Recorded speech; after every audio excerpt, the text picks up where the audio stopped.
মর্মান্তিক পথ দুর্ঘটনায় মৃত্যু হলো দুজনের। গভীর রাতে ঘটনাটি ঘটেছে উত্তর দিনাজপুর জেলার চোপড়া থানার 3 মাইল 31 নম্বর জাতীয় সড়কের ওপর। স্থানীয় সূত্রে জানা গিয়েছে, রাস্তা পারাপারের সময় কোনো গাড়ি তাদের ধাক্কা মারলে ঘটনাস্থলেই দুজনের মৃত্যু হয়।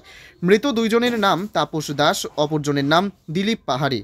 দুইজনের বাড়ি 3 মাইল রোড এলাকায়। খবর পেয়ে ঘটনাস্থলে পৌঁছায় চোপড়া থানার পুলিশ। মৃতদেহগুলি উদ্ধার করে ময়নাতদন্তের জন্য ইসলামপুর মহকুমা হাসপাতালে পাঠিয়েছে। ঘটনার তদন্ত শুরু করেছে পুলিশ। সঠিকভাবে আমি বিশেষ করে আমি একটা ফার্ম থেকে আসছিলাম, রাতের বেলা মুরগি লিফটিং করে ফার্ম থেকে আসছিলাম। তো এখানে আসার পরে দেখছি পুলিশ দাঁড়িয়ে আছে আর লাইট মারছে। তো আমি আসি দেখি যে দুটো বডি পড়ে আছে।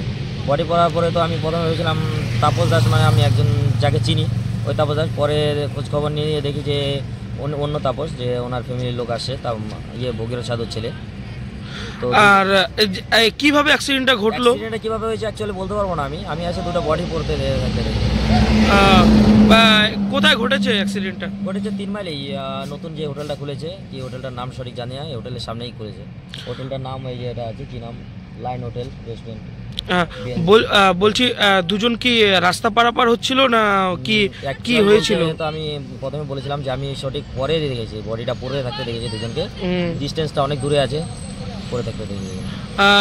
কিছু জানা গিয়েছে কি হলো কিভাবে? ফ্যামিলির লোক তো আসে, ওনার ফ্যামিলির লোক থেকে জানা গিয়েছে যে দুজনই বাড়ি থেকে পুজো ছিল ওনাদের একজনের বাড়িতে, দিলীপ পাহাড়ি বাড়িতে নাকি। তো পুজো শেষ করে হয়তো ওনারা রাস্তায় বেরিয়েছে, কী কারণে বেরিয়েছে জানি না। জানা গিয়েছে যে তাপস দাস নামে যে লোকটি রয়েছে তিনি বাইরে থাকতেন। হ্যাঁ, বাইরে কোনো বৃন্দাবন নামে কোনো ফ্যাক্টরিতে থাকতেন। তো আজকেই বাড়িতে আসে কোনো একটা ওকেশনের জন্য। এই অ্যাক্সিডেন্টটা কি কিরকম কি দেখলেন? অ্যাক্সিডেন্টটা যা দেখেছি বিশেষ করে মানে খুব খারাপ লাগলো দেখে, যে দুটো জীবন একদম শেষ। বিশেষ করে কী করে হয়েছে সেটা জানি না, এবার পুলিশ তদন্ত করে জানতে পারবে কী হয়েছে না হয়েছে।